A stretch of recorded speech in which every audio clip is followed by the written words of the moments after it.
Shalom. Ya, puji Tuhan, sangat sukacita kembali bisa berjumpa di dalam ibadah ini Bapak Ibu Saudara sekalian. Salam damai sejahtera buat kita semua.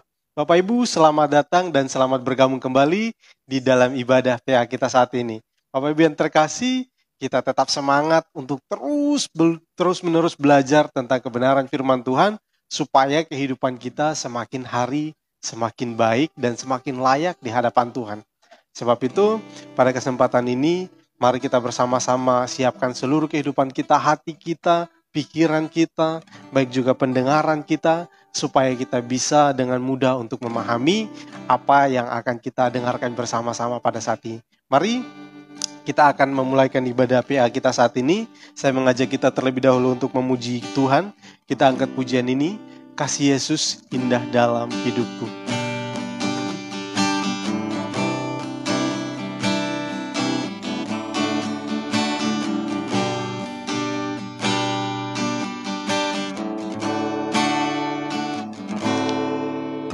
Kasih Yesus indah dalam hidupku, menghiasi hati dan jiwaku. Ku tak dapat hidup tanpa kasih-Mu, Tuhan.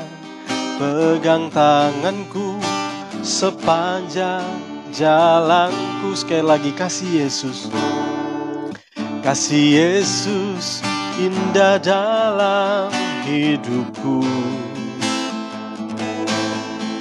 menghiasi hati dan jiwaku. Ku tak dapat hidup tanpa kasih-Mu, Tuhan. Pegang tanganku sepanjang jalanku. Sama-sama, kasih Yesus. Kasih Yesus mengalir dalamku seperti sungai yang tak pernah kering. Kasih Yesus membebat hatiku. Dalam kasih-Mu ku merasa teduh. Kita angkat pujian dari awal. Kasih Yesus indah dalam hidupku. Kasih Yesus indah dalam hidupku, menghiasi hati dan jiwaku. Ku tak dapat hidup tanpa kasih-Mu, Tuhan. Pegang tanganku sepanjang jalanku, kasih Yesus. Kasih Yesus mengalir dalamku seperti sungai yang tak pernah kering. Kasih Yesus membebat hatiku. Dalam kasih-Mu ku merasa teduh. Sekali lagi kita angkat pujian dari awal. Kasih Yesus. Kasih Yesus indah dalam hidupku, menghiasi hati dan jiwaku. Ku tak dapat hidup tanpa kasih-Mu, Tuhan. Pegang tanganku sepanjang jalanku, kasih Yesus. Kasih Yesus mengalir dalamku seperti sungai yang tak pernah kering. Kasih Yesus membebat hatiku. Dalam kasih-Mu ku merasa teduh, kasih Yesus. Kasih Yesus mengalir dalamku seperti sungai yang tak pernah kering. Kasih Yesus membebat hatiku. Dalam kasih-Mu ku merasa teduh. Dalam kasih-Mu ku merasa teduh. Dalam kasih-Mu ku merasa teduh. Terima kasih Tuhan. Mari Bapak Ibu bersama-sama kita berdoa, kita satukan hati, kita mau berdoa kepada Tuhan. Bapa di surga, kami bersyukur memiliki Engkau Tuhan di dalam kehidupan kami. Dan terima kasih Tuhan, seperti pujian yang sudah kami naikkan saat ini ya Tuhan, bahwa kami tidak bisa hidup tanpa Engkau Tuhan dalam kehidupan kami. Kalau kami bisa ada sampai saat ini bukan karena kekuatan kami, bukan karena kehebatan kami. Kalau kami masih mau untuk beribadah saat ini, itu bukan karena kami Tuhan, tetapi itu semuanya karena Tuhan yang mengerjakan di dalam kami. Sebab itu kami sangat bersyukur dan kami tidak henti-henti untuk tetap memuji Engkau Tuhan. Terima kasih Tuhan, terima kasih. Saat ini ya Tuhan, kami bersama-sama akan beribadah di dalam ibadah PA kami saat ini. Kami mohon tuntunan-Mu Tuhan untuk menyertai setiap kami ya Tuhan, supaya kami semua merasakan kuasa-Mu, merasakan lawatan-Mu di dalam firman Tuhan yang nanti akan kami pelajari bersama-sama ya Tuhan. Terima kasih Tuhan, terima kasih. Saat ini ya Tuhan, kami bersatu hati dan kami mau serahkan kehidupan kami untuk tetap beribadah kepada Engkau Tuhan. Biarlah Tuhan Engkau berkarya, memberikan hikmat-Mu kepada kami, supaya kami bersama-sama bisa mengenal Engkau Tuhan. Terpujilah nama-Mu Tuhan, di dalam nama Tuhan Yesus Kristus kami berdoa dan bersyukur, puji Tuhan. Amin. Ya, sekali lagi saya ingin menyapa kita sekalian, Bapak Ibu dimanapun Bapak Ibu berada. Shalom. Ya, damai sejahtera dari Tuhan kiranya melimpah atas kita. Ya Bapak Ibu yang terkasih, ya kalau minggu lalu kita sudah belajar bersama-sama dari firman Tuhan juga, sudah banyak sekali juga masukan-masukan yang diberikan kepada kita bersama-sama, sehingga membuat kita itu supaya semakin cerdas ya. Nah jadi Bapak Ibu yang terkasih, minggu sebelumnya kita sudah belajar tentang beberapa hal, dan minggu yang lalu, bulan yang lalu maksud saya, kita sudah belajar tentang satu bagian, yaitu tentang satanologi Bapak Ibu ya. Bapak Ibu pasti sudah mengerti. Jadi kita belajar tentang, kalau kita belajar tentang firman Tuhan itu belajar tentang Allah, tentang Yesus, supaya kita menjadi seperti apa yang Tuhan mau. Tapi pelajaran minggu lalu itu berbeda Bapak Ibu ya. Kita belajar tentang iblis bukan supaya kita mengenal iblis dan supaya kita mengikuti apa yang iblis mau ya Bapak Ibu ya. Tetapi supaya kita mengerti siasat, supaya kita mengerti cara kerja iblis, setan di dalam kehidupan kita, bagaimana dia itu berusaha untuk menarik kita, untuk mau mencoba untuk terus menjatuhkan kita, membuat kita jauh dari Tuhan, terpisah dari Tuhan. Nah itu yang dilakukan oleh iblis. Dia tidak ingin binasa sendiri Bapak Ibu ya. Nah jadi Bapak Ibu pasti sudah mengerti tentang itu, dan sekarang kita bersama-sama akan belajar dari firman Tuhan. Sebab itu Bapak Ibu yang terkasih, kita akan belajar satu bagian yang penting, yaitu tentang ya antropologi. Nah Bapak Ibu pasti kaget, mungkin bingung, ini bahasa apa ini ya?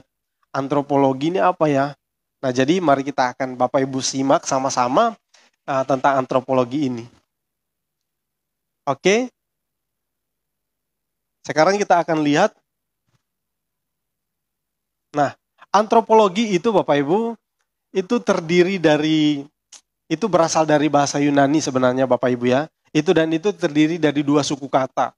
Yang pertama itu anthropos. Ini bacanya anthropos ya. Bapak Ibu bisa lihat ya. Keren tulisannya ya. Anthropos.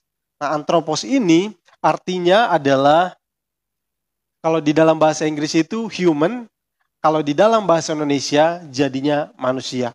Human atau manusia. Nah, terus yang kedua, ada tentang logos. Nah, logos ini jadi antropos dan logos. Jadi disatukan menjadi antropologi. Nah, jadi antropos dan logos. Logos ini Bapak Ibu pasti sudah sangat tahu ya. Logos ini kalau di dalam Alkitab juga ada, yaitu tentang firman. Tetapi di sini kita akan lihat logos itu bukan seperti itu, tapi yang dimaksudkan dengan logos itu ya tidak jauh beda. Hanya kalau kita belajar dalam Alkitab, logos itu mengarah kepada Yesus. Tetapi di sini karena kita belajar tentang ini, maka di sini digunakan logos itu adalah perkataan atau pembicaraan, ya, perkataan atau pembicaraan.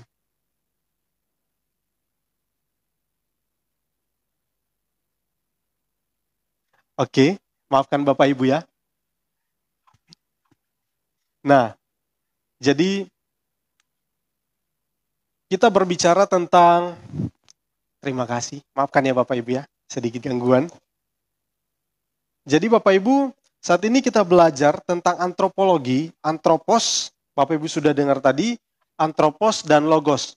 Nah, jadi kita akan lihat bahwa antropologi itu adalah satu kajian atau pembahasan tentang manusia menurut sudut pandang Alkitab. Nah, jadi sebenarnya antropologi ini bukan bahasa yang bukan bahasa yang khusus hanya digunakan di kalangan kekristenan, tetapi ini adalah satu topik yang umum di seluruh dunia, bahkan di segala kalangan ini menggunakan kata yang sama, antropologi. Dan itu tentang manusia, ya, jadi berbicara tentang manusia. Nah, tetapi kalau kita di dalam Alkitab, maka kita akan berbicara tentang manusia dari sudut pandang Alkitab ya Bapak Ibu ya. Nah, tentunya dari sudut pandang Alkitab.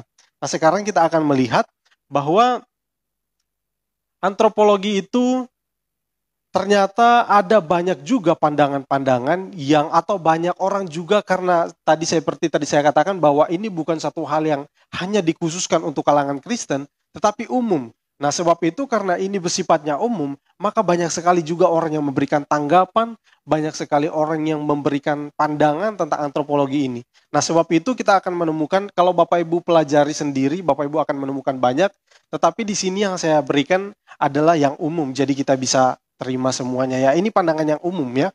Nah, jadi kalau di dalam pandangan umum, maka antropologi itu adalah satu ilmu yang mempelajari tentang manusia. Tetapi ini ada beberapa aspek yang akan dipelajari kalau di dalam pandangan umum. Yang pertama itu adalah berkaitan dengan fisik, terus yang selanjutnya berkaitan dengan sosial, terus dan yang selanjutnya berkaitan dengan budaya. Nah, ini pandangan yang umum tentang antropologi. Nah, Bapak Ibu, kalau Bapak Ibu mungkin punya waktu searching di Google atau belajar di internet dan sebagainya, Bapak Ibu kalau berbicara tentang antropologi, maka dia hanya berputar kalau itu yang umum ya, maka dia hanya berputar di kisaran ini, tiga hal ini, yaitu tentang fisik, tentang sosial, dan juga tentang budaya. Nah, oleh sebab itu Bapak Ibu bisa pahami ini ya, itu adalah pandangan umum. Sekarang kita akan lihat asal usul manusia ya. Maafkan mungkin saya ada salah tempat ya. Oh ya enggak. Oke, kita lanjut ya. Nah, Bapak Ibu, kalau kita berbicara tentang antropologi, maka itu seperti tadi saya katakan, yaitu tentang manusia. Maka kita akan pertanyaannya, apa sih manusia itu ya? Dan dari mana manusia itu berasal? Terus yang selanjutnya, apa saja atau hal apa saja yang terkandung di dalam manusia? Kenapa kita itu bisa disebut sebagai manusia dan lain sebagainya. Nah, kita akan lihat bersama-sama Bapak Ibu. Jadi, mungkin kita akan berpikir seperti apa manusia itu bagaimana. Dan karena kita manusia, saya rasa Bapak Ibu tidak terlalu sulit untuk memahami ini ya Bapak Ibu ya. Kalau Bapak Ibu bukan manusia, maka ini akan begitu sulit untuk memahami. Tapi karena saya yakin kita manusia, maka ini bukan satu hal yang begitu sulit untuk kita pahami. Tetapi karena ini tertulis di dalam Alkitab dan kita harus mempelajari, maka kita juga akan melihatnya dari sudut pandang Alkitab. Nah, Bapak Ibu, ada ternyata ketika kita berbicara tentang manusia, ada juga seperti tadi saya katakan banyak orang yang memberikan pandangan. Nah, asal usul manusia ternyata Bapak Ibu pasti tahu ada beberapa hal yang menjadi kontroversi di dalam pandangan-pandangan ini. Tapi kita akan lihat tidak mengapa Bapak Ibu ya. Nah, di sini di dalam pandangan ada orang yang mengemukakan tentang hal ini, dia menyatakan tentang satu teori atau satu statement dan ini dia sebarkan ke seluruh dunia, yaitu tentang teori evolusi. Nah, Bapak Ibu pasti sudah tahu, saya juga di SD saya sudah belajar ini bahwa manusia itu berasal dari kera. Nah, jadi awalnya dari satu molekul atau mulai dari atom-atom pertama terus membentuk jadi ya akhirnya menjadi makhluk hidup mulai dari yang kecil-kecil sampai yang besar dan akhirnya ada pada satu titik mulai dari kera dan kera itu kan mirip manusia kalau dilihat dari fisiknya ya dan akhirnya terbentuk dari kera ini berevolusi. Evolusi ini Bapak Ibu ya adalah satu hal yang misalnya perubahan ya. Jadi perubahan bentuk dari misalnya dari yang kecil besar atau dari bentuk yang seperti ini, tiba-tiba suatu saat dia akan berubah bentuk menjadi seperti itu. Nah itu evolusi ya. Jadi manusia itu ada yang mengatakan bahwa manusia itu adalah hasil dari evolusi mulai dari kera akhirnya dia menjadi manusia. Nah mulai dari atom-atom manusia. Nah dan itu prosesnya begitu panjang. Nah jadi ini membutuhkan waktu. Nah jadi tetapi ada beberapa pandangan. Nah, ada juga teori karena ini ada muncul lagi teori dari kalangan ateis Bapak Ibu ya. Ini tadi yang Bapak Ibu pasti tahu, ini adalah teorinya Charles Darwin. Terus yang ini ada teori evolusi dari ateistik. Jadi ini adalah pandangan dari orang-orang ateis yang tidak mempercayai tentang Tuhan. Jadi evolusi itu adalah sesuatu manusia ini itu terjadi tanpa ada sesuatu. Jadi maksudnya dia terjadi begitu saja mulai dari yang kecil, mulai dari pembentukan atom-atom, dari pembentukan dan akhirnya menjadi satu makhluk dan bentuknya itu seperti kita saat ini. Nah, jadi ini menyatakan demikian bahwa tidak ada campur tangan apapun di situ dia terjadi begitu saja. Nah, itu pandangan dari teori evolusi ateistik. Jadi dari kalangan orang-orang yang ateis. Terus dan yang selanjutnya ada dari pandangan ini dari teori evolusi teistik. Nah, jadi tadi teistik, terus yang selanjutnya ada ateistik, dan ini ada ateistik. Nah, sulit-sulit bahasanya Bapak Ibu ya. Nah, jadi ini sebenarnya ada teori yang dikemukakan oleh orang-orang yang percaya kepada Tuhan ya Bapak Ibu ya. Jadi, sehingga mereka juga percaya kepada teori evolusi, tetapi mereka menambahkan bahwa ini tidak terjadi dalam waktu yang singkat, dia butuh waktu yang panjang dan ini Tuhan yang memulai. Jadi Tuhan memulai itu terus segala sesuatu itu memang hasil dari evolusi, tetapi Allah yang bekerja. Jadi Allah itu hanya menuntun. Ibaratnya seperti ini Bapak Ibu ya. Kalau saya jelaskan dengan sederhana, saya buat sebuah kapal kecil, terus saya lepas di kali, terus saya jaga. Kalau dia belok sini saya arahkan ke sana, dia belok sini saya arahkan ke sana. Nah ini seperti itu kira-kira pandangan dari teori ini. Jadi Allah yang menuntun, jadi teori ini mengemukakan bahwa Allah itu menciptakan pada awalnya satu atom. Nah misalnya satu atom terus berkembang dan akhirnya menjadi tumbuh-tumbuhan, menjadi hewan, dan akhirnya sampai kepada manusia, menjadi seperti manusia.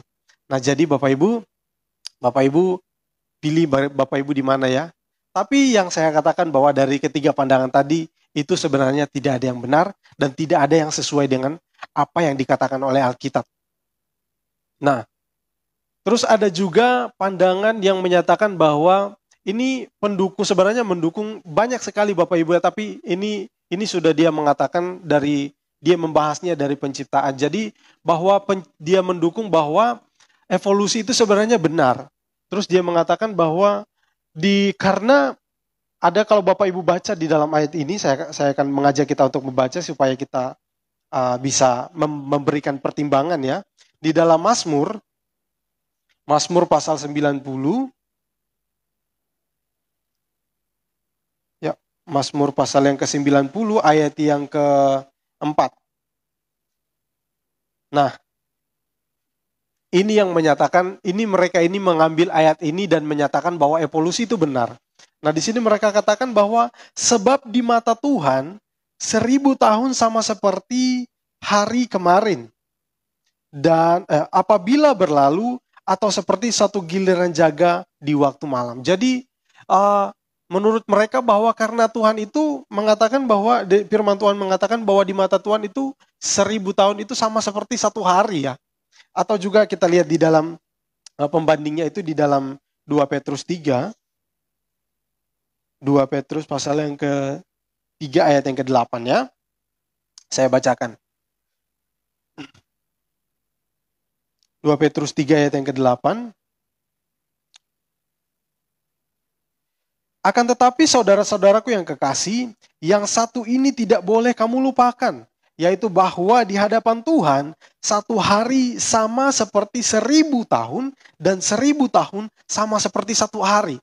Nah Bapak Ibu, ini orang-orang yang menganut pandangan ini, mereka menggunakan ayat-ayat ini untuk membenarkan pandangan mereka tentang evolusi.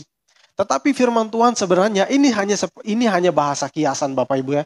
Jadi memang di mata Tuhan memang seperti itu. Tuhan itu satu tahun itu seperti satu hari itu 1000 tahun itu seperti satu hari itu memang benar. Di mata Tuhan seperti itu. Tetapi waktu yang digunakan di dalam penciptaan yang dicatat di dalam Alkitab itu bukan waktu yang demikian. Tetapi satu hari yaitu 24 jam. Sama seperti yang kita alami saat ini. Satu hari 24 jam. Dan itu dikatakan oleh firman Tuhan itu menjadi ketetapan untuk selama-lamanya. Jadi tidak berubah. Makanya kita tidak pernah melihat bahwa satu hari itu akan bertambah jadi 13 jam. Nah pernah Bapak Ibu ya. Nah jadi kita lihat bahwa yang digunakan di dalam firman Tuhan, satu hari sama dengan satu hari adalah 24 jam. Nah jadi Bapak Ibu, ini yang dikatakan di dalam teori ini, pandangan ini.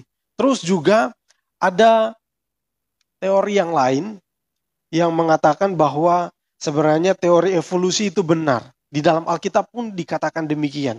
Jadi mereka membuat satu argumen dan mereka menggunakan Alkitab.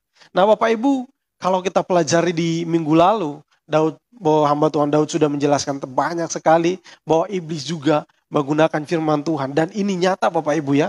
Itu iblis memakai orang-orang dan mereka menggunakan ayat-ayat Alkitab untuk mendukung pandangan mereka yang salah dan bertentangan dengan Alkitab. Nah itu adalah cara kerja dari iblis Bapak Ibu ya. Nah sekarang kita akan melihat. Ada lagi yang namanya teori kesenjangan. Jadi ini mendukung tentang pandangan dari teori evolusi itu bahwa ada rentan waktu yang cukup panjang antara kejadian, di sana dikatakan, saya lupa cantumkan ayatnya, bahwa ada satu rentan waktu yang cukup panjang antara Kejadian pasal 1 ayat 1 dan antara Kejadian 1 dan Kejadian 2. Nah, Kejadian 1 ayat 1 dan Kejadian 1 ayat 2 juga dikatakan demikian. Nah, jadi mereka mengatakan bahwa sebenarnya itu ada satu rentan waktu yang cukup panjang. Sehingga dikatakan di sana bahwa Tuhan itu menciptakan, itu dia hanya memberikan tadi seperti tadi yang saya katakan bahwa Tuhan hanya menciptakan atom dan atom itu berkembang dan akhirnya pada Kejadian 1 ayat yang kedua maka terbentuklah tumbuh-tumbuhan, terbentuklah benda-benda penerang, terbentuklah segala sesuatu yang ada di dunia ini, binatang-binatang, dan akhirnya berevolusi menjadi manusia. Nah jadi Bapak Ibu kita harus hati-hati kalau kita tidak betul-betul sungguh-sungguh untuk belajar, maka kita akan terkecoh dengan orang-orang seperti ini. Seperti saya katakan tadi, mereka menggunakan firman Tuhan. Nah, hati-hati Bapak Ibu ya. Kita harus sungguh-sungguh di dalam belajar tentang kebenaran firman Tuhan. Nah, sekarang kita akan lanjut Bapak Ibu ya. Ini, dan saya katakan sekali lagi, saya tegaskan, dari pandangan ini pandangan-pandangan ini, dan pandangan yang ini Bapak Ibu, ini semuanya bertentangan dengan firman Tuhan. Manusia berasal dari kera, itu tidak sedemikian Bapak Ibu. Manusia merupakan hasil evolusi, itu tidak benar Bapak Ibu. Nah jadi tidak ada demikian. Manusia adalah manusia dan kita akan lihat di mana dan seperti apa manusia itu kita akan lihat bersama-sama. Tadi menurut pandangan orang Bapak Ibu ya. Nah sekarang kita akan lihat menurut pandangan Alkitab. Saya akan mengajak kita untuk membaca di dalam Kejadian kembali Bapak Ibu. Kejadian pasal yang pertama. Bapak Ibu pasti tahu Kejadian 1 ayat 1. Pada mulanya Allah menciptakan langit dan bumi. Nah, ini merupakan satu kesimpulan bahwa Allah itu pada awalnya Allah itu menciptakan langit dan bumi. Dan langit dan bumi ini juga menjelaskan bahwa langit dan bumi itu diciptakan oleh Allah. Nah, sehingga dikatakan di sini pada mulanya Allah menciptakan langit dan bumi. Ini merupakan kesimpulan. Terus di ayat yang kedua sampai seterusnya itu merupakan rincian-rincian dari pekerjaan Allah yang dia lakukan. Mulai menciptakan dari terang, terus dia menciptakan matahari, bulan, dan bintang, dan seterusnya. Nah, itu merupakan rincian. Terus yang selanjutnya kita akan, karena kita tidak fokus di situ, kita fokusnya kepada manusia. Sekarang kita akan melihat di ayat yang ke-26. Ya, ayat yang ke-26. Bapak Ibu, mari kita perhatikan bersama-sama. Ayat yang ke-26, berfirmanlah Allah, baiklah kita menjadikan manusia menurut gambar dan rupa kita, supaya mereka berkuasa atas ikan-ikan di laut dan burung-burung di udara dan atas ternak dan atas seluruh bumi dan atas segala binatang melata yang merayap di bumi. Nah, ini Allah berfirman, baiklah kita menjadikan manusia. Nah, jadi ingat, dimulai dari Allah. Nah, poin pertama kita sudah dapatkan dan kita sudah lihat. Terus ini kita akan lihat bagaimana konsep-konsep tadi dipatahkan oleh firman Tuhan tentang evolusi itu. Di sini kita akan lihat di ayat yang ke-27. Maka Allah menciptakan manusia itu menurut gambarnya. Menurut gambar Allah diciptakannya dia, laki-laki dan perempuan diciptakannya mereka. Luar biasa Bapak Ibu. Wow. Nah, sebab itu menurut Alkitab bahwa Alkitab mengatakan bahwa manusia adalah makhluk yang diciptakan oleh Allah menurut gambarnya sendiri, menurut gambar dirinya sendiri. Jadi kalau tadi dikatakan di dalam teori evolusi itu dikatakan bahwa manusia itu adalah hasil perubahan bentuk mulai dari atom-atom terus menjadi binatang dan akhirnya dari binatang dia akan menjadi manusia. Nah, itu tidak demikian. Dan kalau Bapak Ibu baca juga di ayat-ayat yang sebelumnya, di sana dikatakan Allah itu menciptakan manusia itu berbeda dari yang lain. Binatang itu diciptakan sendiri, segala sesuatu diciptakan sendiri-sendiri, dan manusia itu diciptakan tersendiri. Jadi jelas berbeda. Jadi kita di sini kita bisa menyimpulkan bahwa teori-teori yang tadi itu tidak sesuai dengan firman Tuhan. Nah Bapak Ibu, ini sebenarnya begitu dalam, tetapi saya sampaikan secara sederhana saja Bapak Ibu ya.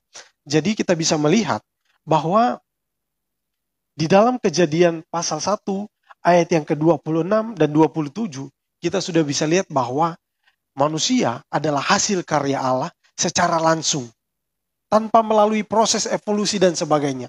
Jadi Allah menciptakan, kalau di dalam firman Tuhan, di dalam kitab-kitab yang lain dikatakan, dia membentuk kita, membentuk wajah kita, tangan kita dibentuk dan sebagainya, semuanya dibentuk oleh Allah. Artinya Allah bekerja langsung membentuk kita.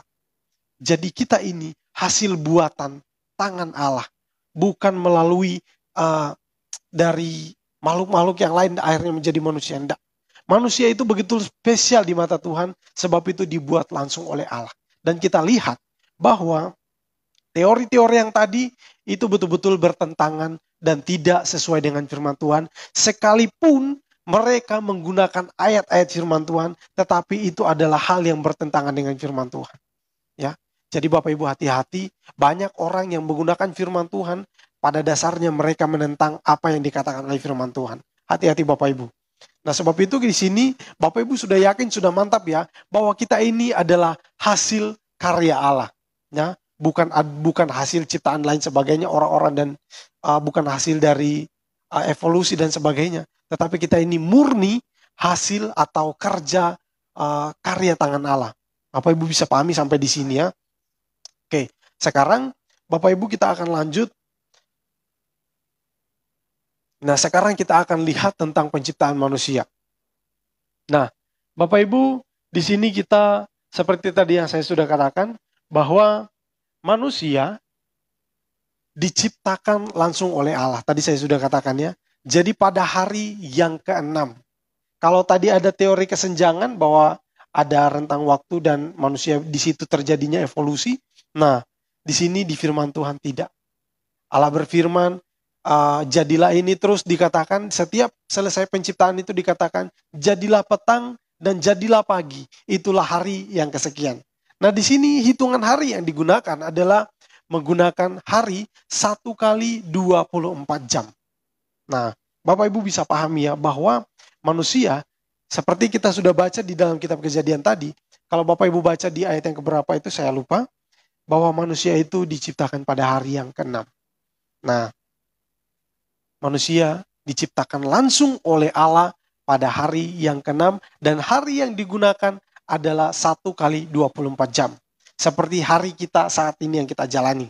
Terus yang selanjutnya, manusia itu seperti yang sudah saya katakan diciptakan dengan unik, berbeda dengan ciptaan yang lain. Nah, seluruh ciptaan itu diciptakan oleh Allah memang, tetapi kita ini betul-betul spesial dan Tuhan menciptakan dengan berbeda. Karena ini yang membuat kita berbeda Bapak Ibu, kita itu segambar dengan Allah. Nah, di sini ada yang mengatakan bahwa manusia itu memiliki moral yang akan dipertanggungjawabkan kepada Allah. Jadi moral kita, segala tingkah laku kita, segala perbuatan kita, perkataan kita, semuanya itu kita pertanggungjawabkan di hadapan Tuhan. Oleh sebab itu ini yang membuat kita itu berbeda dengan makhluk-makhluk yang lain oleh Bapak Ibu ya. Nah, jadi kita diciptakan menurut gambar Allah dan kita ini memiliki moral dan semuanya itu kita akan pertanggungjawabkan kepada Allah. Ya. Sebab itu di sini kita bisa melihat bahwa manusia itu bukan ciptaan yang seperti robot, tetapi betul-betul adalah manusia ciptaan yang memiliki kehendak yang bebas. Nah, jadi kita bebas. Kita bebas mau ikut Tuhan, kita bebas mau ikut apa saja. Nah, kita semua dari kita sendiri. Kita bebas memilih apa saja. Tetapi ingat, segala sesuatu yang kita lakukan, pilihan-pilihan kita akan pertanggungjawabkan di hadapan Tuhan. Oleh sebab itu, ini kalau hewan itu, kalau mati sudah selesai. Binatang itu kalau mati sudah selesai, semua sudah selesai. Tapi manusia tidak Bapak Ibu. Kita ini adalah makhluk yang termasuk kekal. Kita mati, cuma jasad kita, tubuh kita ini aja yang hancur, tetapi roh kita akan kembali kepada Allah. Nah, itu Bapak Ibu ya. Nah, yang selanjutnya, ini yang terjadi juga beberapa polemik dan juga beberapa pandangan sebenarnya Bapak Ibu ya. Nah, jadi ada unsur-unsur di dalam kita ini Bapak Ibu, ada 2 unsur sebenarnya, yaitu ada unsur materi dan unsur non materi. Materi itu yang bisa kita pegang, bisa kita raba seperti ini Bapak Ibu. Ini adalah materi dan diciptakan manusia diciptakan memiliki tubuh. Nah, kalau kita baca di dalam Kejadian pasal yang kedua, ayat yang ke-7. Nah, di sini dikatakan ketika itulah Tuhan Allah membentuk manusia itu dari debu tanah dan menghembuskan nafas hidup ke dalam hidungnya. Demikianlah manusia itu menjadi makhluk yang hidup. Nah, jadi materinya adalah tubuh kita dan itu dibentuk dari tanah, dari debu tanah ya. Nah, jadi tubuh kita manusia ini adalah debu tanah. Oleh sebab itu Bapak Ibu, kalau Bapak Ibu kita baca di dalam Alkitab, di sana kita akan temukan kata Adam, dan itu adalah manusia pertama, Adam dan Hawa. Kalau di dalam bahasa Ibrani, itu Adam dan Adamah. Nah, Adam itu artinya tanah. Adamah itu juga tanah, tetapi bentuknya feminin. Kalau Adam itu maskulin, Adamah itu feminin. Nah, jadi kita bisa melihat bahwa banyak teolog mengatakan juga bahwa dikatakan Adam supaya itu mengingat bahwa supaya menyadarkan manusia itu bahwa manusia itu adalah dari debu tanah yang tidak berarti. Tetapi Tuhan mau memakai. Kita seharusnya bersyukur Bapak Ibu ya kalau kita ingat ini, supaya kita itu jangan menjadi sombong dan lain sebagainya. Kita ingat bahwa kita ini hanyalah seperti yang dikatakan oleh Ayub, aku ini hanya debu dan tanah. Nah, jadi di sini kita bisa melihat bahwa tubuh manusia, di dalam manusia itu ada 2 unsur, yaitu unsur materi dan non materi. Yang materi itu adalah tubuh kita. Nah, itu adalah unsur materi. Terus yang selanjutnya ada unsur non materi. Nah, nanti saya akan jelaskan lagi Bapak Ibu ya. Dan ada juga pandangan-pandangan tentang ini. Kita akan lihat yang non materi itu adalah berkaitan juga dengan jiwa, jiwa kita, berkaitan juga dengan pikiran kita. Di dalam jiwa itu ada pikiran, perasaan, keinginan kita, semuanya ada dalam jiwa kita dan juga ada roh kita, Bapak Ibu ya. Nah, jadi di sini kita akan lihat bahwa roh itu yang diberikan oleh Tuhan kepada kita.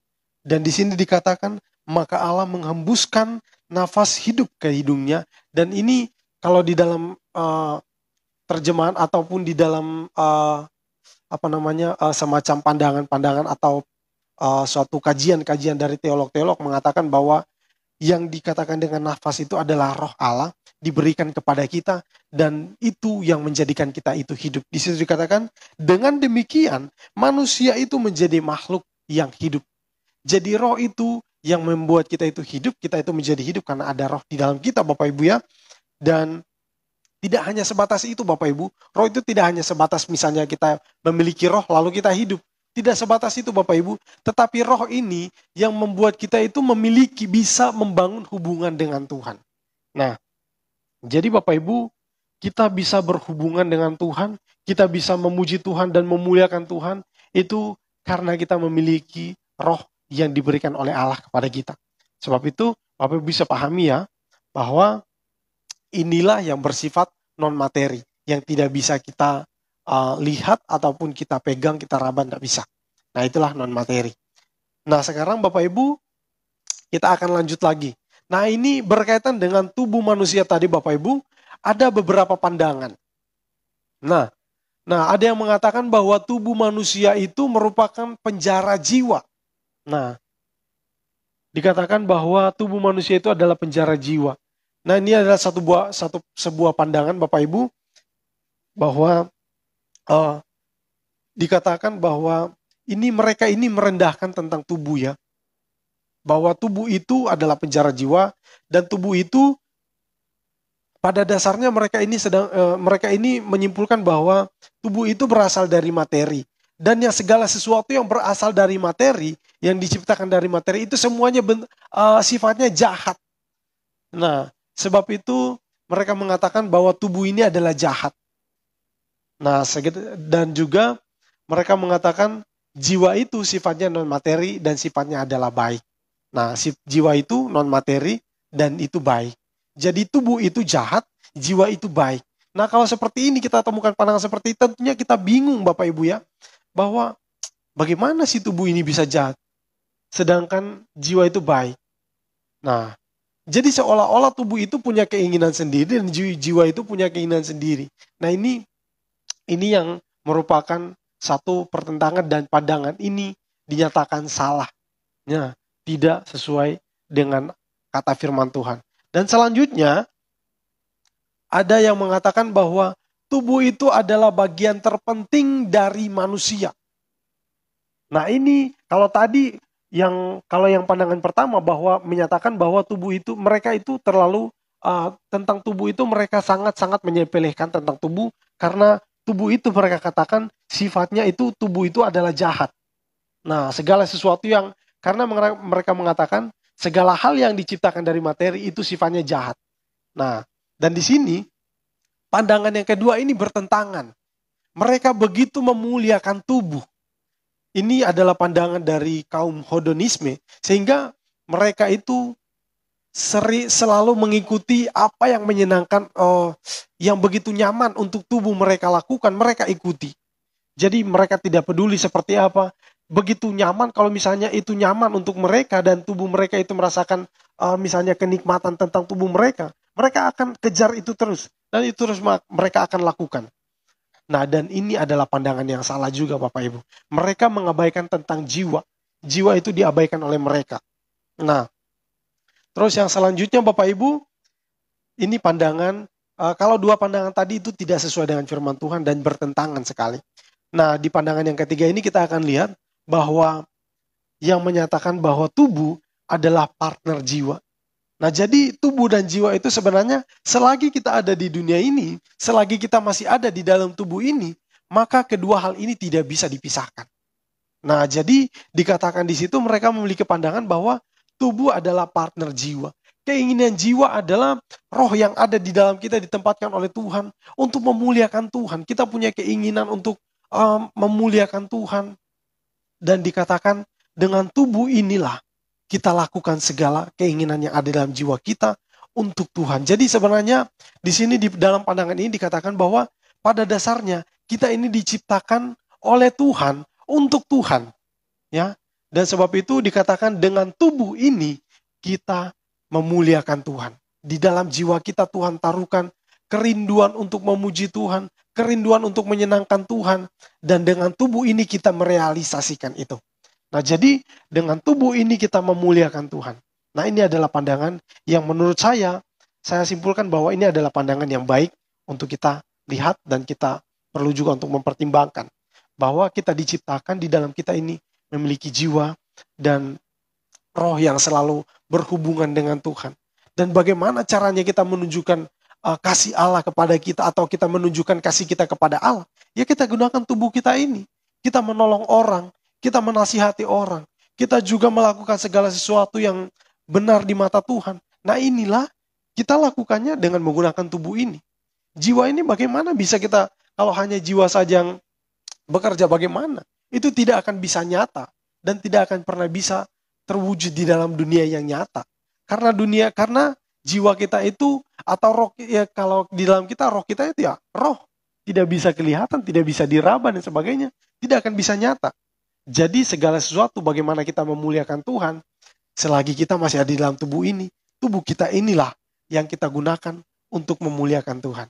Nah, Bapak Ibu bisa pahami ya tentang ini ya. Jadi kita bisa melihat bahwa tubuh kita adalah partner jiwa untuk melakukan atau memuliakan Tuhan. Melakukan kebenaran dan sebagainya. Nah selanjutnya Bapak Ibu kita akan lihat. Nah di sini saya akan memberikan tentang sedikit gambaran saja. Sebenarnya ini sangat dalam dan kalau kita bahas sebenarnya Bapak Ibu ini begitu sangat banyak dan sangat panjang. Tetapi saya hanya ingin memberikan sedikit ulasan. Mungkin di waktu-waktu yang selanjutnya kita akan bahas bersama-sama mungkin melalui hamba Tuhan Daud atau juga melalui saya mungkin. Ini karena tentang manusia ini sebenarnya infonya juga cukup sedikit, tetapi begitu banyak hal yang sebenarnya bisa kita gali. Nah, manusia adalah gambar Allah. Sebenarnya topik ini manusia yang paling fenomenal, topik tentang manusia yang paling fenomenal adalah tentang ini. Ya, dan juga tentang dosa ya. Nah, manusia adalah gambar Allah. Manusia adalah gambar Allah. Kita seperti tadi kita sudah baca di dalam Kejadian pasal yang pertama. Marilah baiklah kita menjadikan manusia menurut gambar dan rupa kita. Nah jadi manusia adalah gambar Allah. Diciptakan menurut gambar Allah. Tetapi pertanyaannya, apa sih di bidang apakah atau di bagian mana sih kita ini yang serupa dengan Allah, yang sama seperti Allah?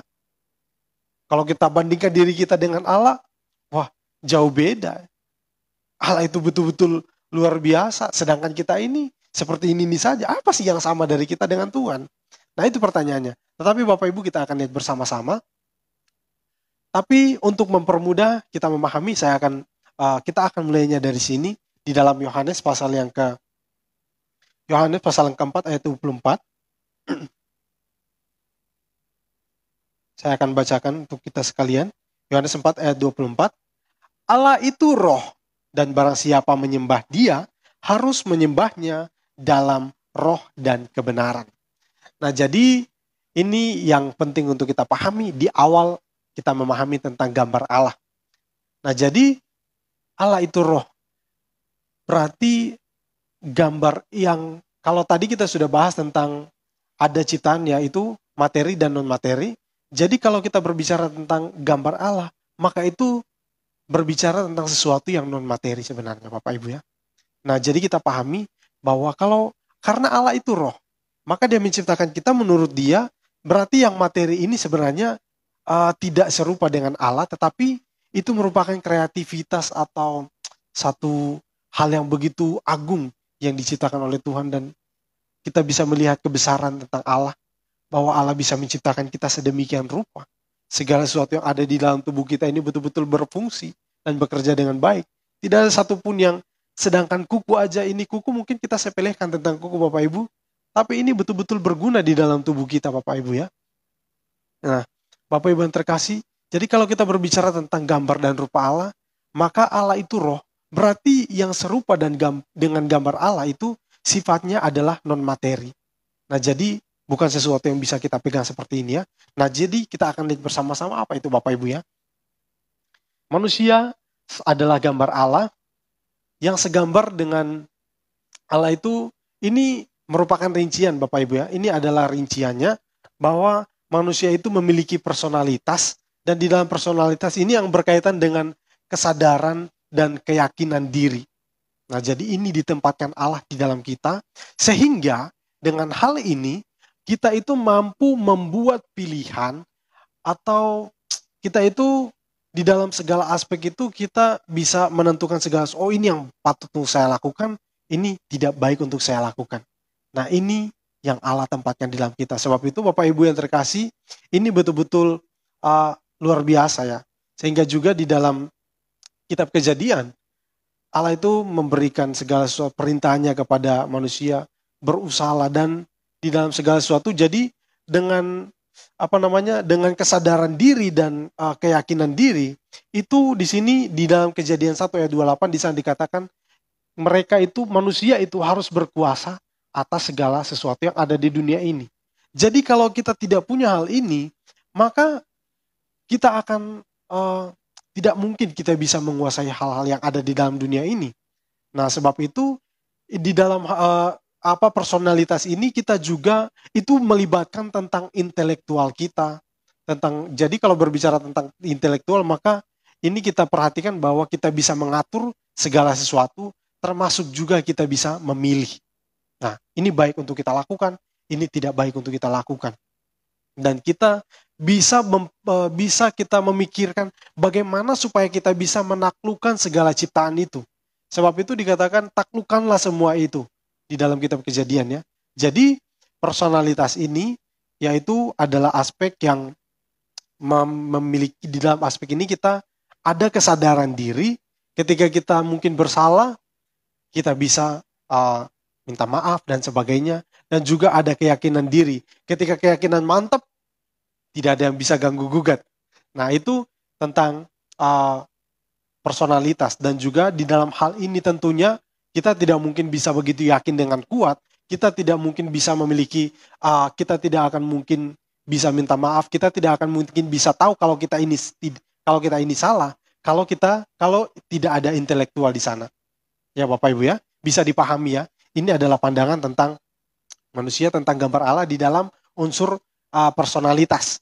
Nah, dan yang selanjutnya ada juga tentang sikap spiritual ya. Jadi ini seperti yang tadi saya katakan bahwa roh, Allah itu adalah roh. Jadi dengan roh atau spiritual ini berbicara tentang kerohanian, di mana kita itu membangun hubungan dengan Tuhan. Kita ini begitu spesial Bapak Ibu manusia. Hewan tidak bisa berhubungan dengan Tuhan. Mereka tidak bisa memuliakan Tuhan dalam kesadaran diri mereka sendiri. Ya, jadi manusia ini unik. Manusia itu memuliakan Tuhan. Itu bukan karena misalnya Tuhan program manusia, harus memuliakan Tuhan. Kita tidak pernah diprogram oleh Tuhan. Setiap hari Minggu kita harus beribadah. Setiap jam-jam ibadah kita datang dengan otomatis. Tuhan tidak pernah program kita demikian.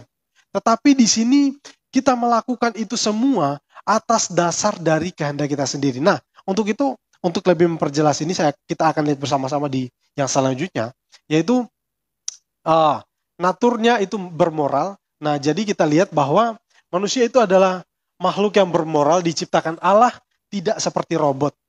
Nah, jadi memiliki kehendak bebas. Nah, seperti tadi saya sudah katakan, sehingga di dalam hal-hal yang tadi, Bapak Ibu, bahwa kita ini memiliki kehendak bebas, Tuhan itu tidak satu hal yang begitu ketika kita memuliakan Tuhan, Bapak Ibu, kalau kita memuliakan Tuhan dengan terpaksa, itu tidak begitu menyenangkan hati Tuhan. Kalau kita misalnya datang beribadah hanya sekedar ikut-ikutan, itu tidak memuliakan Tuhan, Bapak Ibu. Kalau kita menyembah Tuhan itu hanya sekedar dia menyembah Tuhan, kita ikuti pola-pola orang, seperti ini kita ikut-ikutan, lalu kita menyembah Tuhan. itu tidak memuliakan tidak memuliakan Tuhan Bapak Ibu. Tapi kalau kita menyembah Tuhan, kita beribadah itu lahir dari hati kita, lahir dari dalam diri kita sendiri, dari kerinduan kita yang dalam, maka itulah yang memuliakan Tuhan Bapak Ibu. Jadi sebab itu saya katakan di sini di dalam pandangan ini bahwa kita itu tidak seperti robot. Jadi di dalam pandangan yang tadi bahwa mampu membangun hubungan, segala sesuatu yang kita lakukan itu sifatnya original dari kita sendiri, bukan karena paksaan. Tuhan itu tidak pernah paksa kita, oh kamu muliakan aku, kamu muliakan. Tuhan itu tidak kurang mulia Bapak Ibu. Tuhan itu tidak kurang tidak kurang puji. Tuhan itu tidak gila puji-pujian Bapak Ibu ya, sehingga dia menyuruh kita, oh, pujilah aku, enggak. Sebab itu pujian yang lahir dengan terpaksa itu bukan hal yang memuliakan Tuhan, tetapi justru sebaliknya menyakiti hati Tuhan Bapak Ibu ya. Nah sebab itu dengan ini kita bisa melihat bahwa begitu hebatnya Tuhan mengerjakan segala sesuatu di dalam kita. Nah, natur moralnya, manusia adalah makhluk yang bermoral. Sebab itu segala sesuatu yang kita lakukan, seperti tadi saya sudah singgung di awal, bahwa segala sesuatu yang kita lakukan itu kita pertanggungjawabkan di hadapan Tuhan. Hewan tidak akan mungkin mempertanggungjawabkan apa yang dia lakukan, dia sudah seperti apa. Mungkin anjing itu suka gigit orang dan lain sebagainya, suka memangsa yang lain, atau mungkin singa itu suka membunuh, memangsa binatang-binatang yang lain. Dia nggak akan pertanggungjawabkan itu di hadapan Tuhan Bapak Ibu. Tetapi kita berbeda. Kalau kita membunuh, kita akan pertanggungjawabkan itu di hadapan Tuhan Bapak Ibu. Kalau kita melakukan hal-hal yang menyakiti hati Tuhan, kita berkata-kata dengan perkataan yang sia-sia, yang mungkin justru dalam perkataan itu bahkan bukan hanya sekedar sia-sia, tetapi di sana menyakiti hati orang lain, di sana melukai orang lain, semuanya itu kita akan pertanggungjawabkan di hadapan Tuhan Bapak Ibu. Nah, sebab itu kita tidak seperti robot. Nah, di sini kita akan lihat Bapak Ibu bahwa yang manusia itu adalah makhluk yang bermoral. Saya akan mengajak kita untuk membaca ini di dalam kitab Efesus 4 ayat yang ke-24.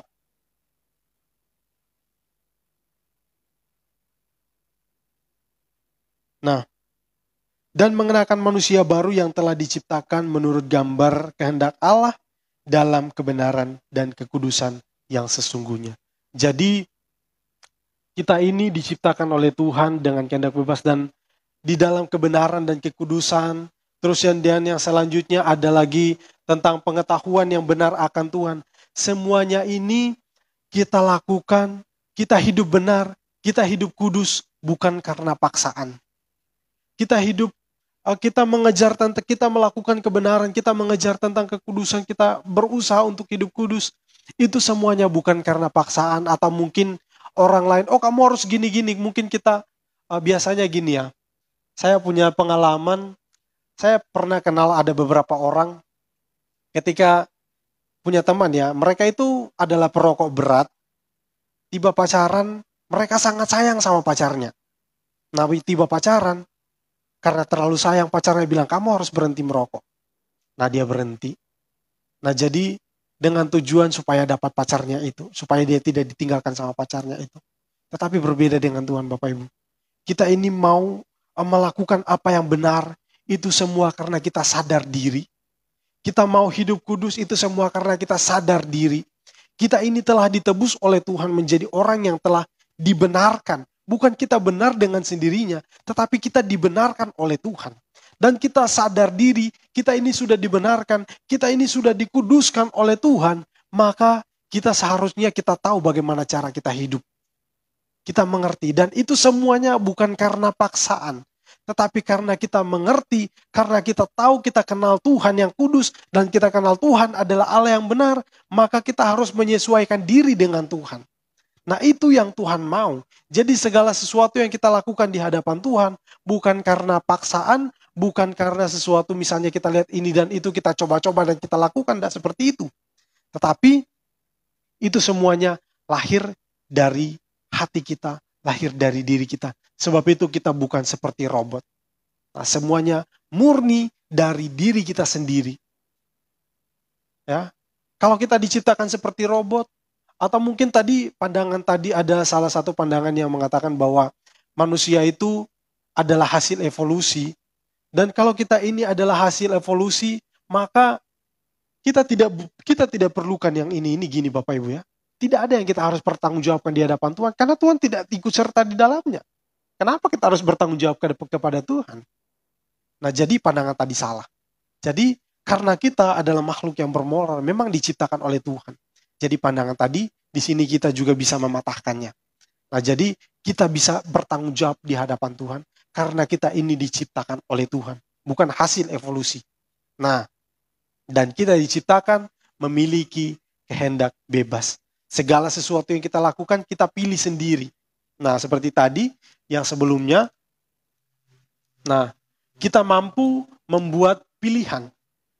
Kita mau hidup benar, silakan. Mau hidup jahat, silakan. Mau hidup di dalam dosa, mau hidup di... Terserah kita, suka-suka kita. Tetapi ketika kita mengerti tentang Tuhan, maka akan timbul kesadaran di dalam diri kita.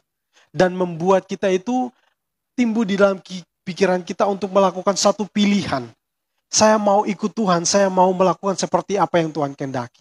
Nah, itulah yang dimaksudkan di dalam pandangan ini, manusia adalah makhluk yang bermoral. Nah, jadi kita pertanggungjawabkan segala sesuatu di hadapan Tuhan. Oke. Nah, intinya di sini Bapak Ibu ya. Jadi manusia adalah gambar Allah. Intinya itu sebenarnya di sini Bapak Ibu, kita memiliki pikiran, kita memiliki kehendak, perasaan, kita memiliki kehendak. Sama seperti yang ada di dalam Allah. Dan ini adalah cocok ya, non materi ya. Cocok tadi ya. Pikiran itu tidak bisa kita pegang, perasaan itu nggak bisa kita pegang, kehendak itu nggak bisa kita pegang, lihat sebagainya. Nah, tetapi inilah yang terdapat. Allah memiliki pikiran, Allah juga memiliki perasaan, Allah memiliki kehendak. Sebab itu, karena Allah memiliki kehendak yang bebas, dia mau melakukan segala sesuatu sesuai dengan kehendaknya, maka kita pun demikian, diberi kebebasan. Kita memiliki kehendak. Dan ini seorang hamba Tuhan, saya betul-betul terkesima dengan hamba Tuhan ini. Dia mengatakan bahwa ini Allah, salah satu hal yang sebenarnya memilukan bagi Allah adalah dia menciptakan manusia dengan kehendak. Dia tahu manusia itu dengan kehendak manusia itu akan menolak dia. Dia tahu manusia itu dengan kehendaknya akan menista dia. Dia tahu segala sesuatu yang buruk akan terjadi dengan manusia karena kehendaknya sendiri. Nah, tetapi dengan kehendak ini, ada satu hal yang luar biasa yang akan terjadi. Kalau kita memuliakan Tuhan, itu lahir dari kehendak kita sendiri. Pemikiran kita sendiri, dari perasaan kita. Semuanya itu lahir dari diri kita sendiri. Maka ketika kita memuji Tuhan, pujian itu akan begitu sangat indah dan sangat dinikmati oleh Tuhan. Dan pujian itu akan betul-betul menyenangkan hati Tuhan. Nah, jadi Bapak Ibu, ini sangat luar biasa Bapak Ibu ya. Jadi sebenarnya ini sangat banyak Bapak Ibu dan sangat panjang. Dan kalau kita belajar tentang ini, wow, saya betul-betul terkagum-kagum tentang Tuhan. Dan saya semakin melihat betapa besarnya Tuhan. Dan betapa kecilnya saya. Dan saya semakin melihat bahwa begitu luar biasanya Tuhan bekerja sampai membuat kita sampai sedemikian. Saya lupa tentang manusia Bapak Ibu ya. Kita semua diciptakan telinga kita. Mungkin kita mengatakan ini kok sepertinya kok nggak ada gunanya mungkin. Bahkan ini Bapak Ibu ini yang di telinga kita ini saya lupa Bapak Ibu ya. Tetapi ini betul-betul ada fungsinya. Bukan hanya sekedar diciptakan Tuhan untuk, kalau perempuan mungkin untuk naruh anting ya. Untuk naruh anting. Cuping telinga ya. Nah, tetapi ini betul-betul berguna. Dan ini sangat berpengaruh di dalam pendengaran kita. Nah, Bapak Ibu, segala sesuatu yang ada di dalam kita, di dalam tubuh ini, semuanya itu ada gunanya. Dan itu Tuhan merancang sedemikian. Dan kita lihat diri kita sendiri Bapak Ibu saja. Kita lihat saja diri kita sendiri. Kita sudah cukup untuk memuliakan Tuhan. Wow, luar biasa. Ya, Bapak Ibu yang terkasih, masih banyak hal sebenarnya yang ingin kita bahas, tapi karena waktu kita terbatas, sehingga saya tibakan sampai di sini. Dan sekali lagi, saya ingin tekankan buat kita sekalian, tetap terus belajar, dan mari kita terus untuk mengenal Tuhan. Karena mengenal Tuhan itu sebenarnya adalah bagian terpenting di dalam kehidupan kita. Ada satu hal terpenting ya, dan Tuhan itu adalah, mari kita tempatkan Tuhan itu menjadi bagian dalam hidup kita. Bukan hanya seperti sesuatu yang kita akan cari kalau kita butuh. Kita akan datang kalau kita pengen, kalau kita rindu. Setelah itu kita tinggalkan, kita lupakan. Tetapi marilah kita tempatkan Tuhan itu seperti sesuatu yang memang betul-betul adalah bagian di dalam kita yang tidak bisa kita lepaskan. Ya, sebab itu, Bapak Ibu, firman Tuhan saya tibakan sampai di sini. Biarlah kita terus belajar dan supaya kita semakin cerdas dan membuat kita itu semakin mengenal Tuhan. Ya, semakin kalau kita sudah mengerti seperti ini dan sebab tujuan kita adalah kita mengerti tentang Tuhan, kita mengenal Tuhan, membuat kita itu semakin tidak henti-hentinya untuk mengucap syukur, tidak henti-hentinya untuk memuliakan nama Tuhan, mengasihi Tuhan dan melakukan yang terbaik buat Tuhan. Mari Bapak Ibu, kita akan akhiri PA kita saat ini dan kita akan memuji Tuhan. Ya, kita akan angkat pujian tadi, kasih Yesus indah dalam hidupku.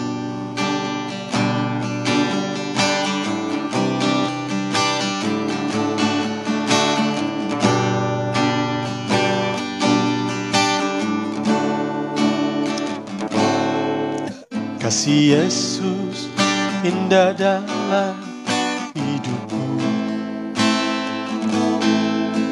menghiasi hati dan jiwaku.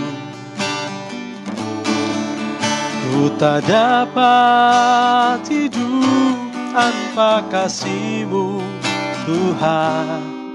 Pegang tanganku sepanjang jalanku. Kasih Yesus, kasih Yesus mengalir dalamku seperti sungai yang tak pernah kering. Kasih Yesus membebat hatiku, dalam kasih-Mu ku merasa teduh. Kasih Yesus, kasih Yesus mengalir dalamku seperti sungai yang tak pernah kering. Kasih Yesus membebat hatiku, dalam kasih-Mu ku merasa teduh. Dalam kasih-Mu, dalam kasih-Mu ku merasa teduh. Bapak Ibu, mari kita satukan hati, kita berdoa. Bapa di surga, kami bersyukur untuk waktu yang indah ini dan kesempatan yang indah Tuhan berikan kepada kami, sehingga saat ini kami bisa belajar bersama-sama. Tuhan, tolong kami supaya ini tidak hanya sebatas untuk menambah pengetahuan kami, tidak hanya sebatas untuk memperkaya ilmu kami, tetapi ini kami lakukan untuk kami semakin mengerti Engkau, semakin mengenal Engkau Tuhan, supaya kami memuliakan nama-Mu Tuhan, supaya kami semakin giat di dalam melakukan kehendak-Mu Tuhan. Tolong kami ya Tuhan. Hamba-Mu sudah selesai berkata-kata, biarlah Tuhan Engkau memberikan penjelasan yang lebih jauh kepada setiap umat-Mu yang saat ini mendengarkan Tuhan. Terima kasih Tuhan, terima kasih. Saat ini hamba berdoa, kami bersatu hati menyerahkan segenap kehidupan kami ke dalam tangan-Mu, khususnya untuk sidang jemaat GPT Lumajang, sidang jemaat GPT Jatiroto, dan seluruh umat-Mu Tuhan yang saat ini sedang menyaksikan live streaming ini, yang kami mungkin tidak kenal, tetapi kami tetap menyerahkan semuanya ke dalam tangan-Mu. Tuhan, kiranya berkarya di dalam setiap kami, membuat kami semakin melihat betapa besarnya Engkau Tuhan di dalam kami. Terima kasih Tuhan. Hamba berdoa untuk setiap umat-Mu Tuhan saat ini, Biar Tuhan Engkau yang senantiasa bersama-sama dengan kami. Tuhan Engkau yang senantiasa menyertai setiap kami, memberkati kami ya Tuhan. Saat ini mungkin dari kami, dari sidang jemaat-Mu Tuhan, ataupun setiap orang-orang yang menyaksikan ini, mungkin yang berada di dalam pekerjaan mereka, mungkin yang sedang berada di dalam studi mereka. Tuhan kiranya tetap menyertai mereka, berikan hikmat-Mu untuk dapat mengelola pekerjaan mereka dengan baik, berikan hikmat-Mu untuk melakukan studi mereka dengan baik. Tuhan berikan kiranya kesehatan yang melimpah, Tuhan berikan sukacita dan damai sejahtera yang melimpah dalam setiap kehidupan kami ya Tuhan. Terima kasih Tuhan. Mungkin dari beberapa di antara kami saat ini yang sedang mengalami pergumulan, mungkin sedang mengalami masa-masa yang begitu sulit di dalam kehidupan kami. Saat ini kami berdoa dan kami berharap memohon pertolongan kepadamu Tuhan. Tuhan bukakan jalan bagi kami. Tuhan berikan sukacita, berikan damai sejahtera bagi kami semua, supaya semuanya dapat kami lewati dan kami akan muncul, kami akan timbul sebagai orang-orang yang pemenang di dalam kehidupan kami ini, dan kami akan bersinar seperti bintang-bintang. Itulah kata firman-Mu Tuhan. Terima kasih Tuhan, terima kasih. Saat ini hamba berdoa untuk seluruh kehidupan kami ya Tuhan. Biar Tuhan Engkau yang terus memberkati juga untuk beberapa sidang jemaat-Mu Tuhan. Saat ini hamba teringat mereka yang saat ini sedang di dalam pergumulan akan sakit penyakit mereka saat ini ya Tuhan. Kami memohon belas kasihan-Mu. Mereka yang saat ini sedang mengalami sakit penyakit yang sudah begitu lama mereka derita ya Tuhan. Kami berdoa ya Tuhan. Dan ini tidak akan menyurutkan pengharapan kami kepada Engkau Tuhan. Justru dengan hal-hal yang saat ini sedang dialami umat-Mu Tuhan, semakin kuat mereka berharap kepada Engkau Tuhan, dan semakin kuat iman mereka kepada Engkau Tuhan, dan membuat mereka memahami bahwa apa yang sedang terjadi saat ini ya Tuhan, yang terjadi dalam saat ini ya Tuhan, itu sebenarnya sedang membuat mereka itu semakin kuat di dalam iman Engkau kepada Engkau Tuhan. Terima kasih Tuhan, terima kasih. Tidak melemahkan mereka, tetapi menguatkan di dalam Engkau Tuhan. Terpujilah nama-Mu Tuhan. Dan juga hamba teringat untuk anak-anak yang saat ini masih di dalam masa-masa pertumbuhan. Kiranya Tuhan Engkau tetap menyertai, bertumbuh di dalam pengenalan akan Tuhan, bertumbuh di dalam takut akan Tuhan, bertumbuh di dalam iman akan Engkau Tuhan. Terima kasih Tuhan, terima kasih. Hamba berdoa, biar Tuhan tetap menyertai segenap kehidupan kami. Biarlah sukacita, damai sejahtera, hikmat Tuhan akan senantiasa melimpah atas kehidupan kami. Berkat-berkat jasmani, berkat-berkat rohani terus Tuhan berikan kepada kami. Dan dengan itu semua kami akan memuliakan Tuhan dan menjadi berkat bagi banyak orang. Terpujilah nama-Mu ya Tuhan, Allah kami yang hidup, yang kami sembah di dalam nama Tuhan Yesus Kristus. Ini doa kami mengucap syukur sepenuhnya dan kami serahkan kehidupan kami ke dalam tangan-Mu. Di dalam nama Tuhan Yesus Kristus, Allah kami yang hidup, yang kami kenal. Haleluya, haleluya, amin. Baiklah Bapak Ibu, shalom, Tuhan Yesus memberkati.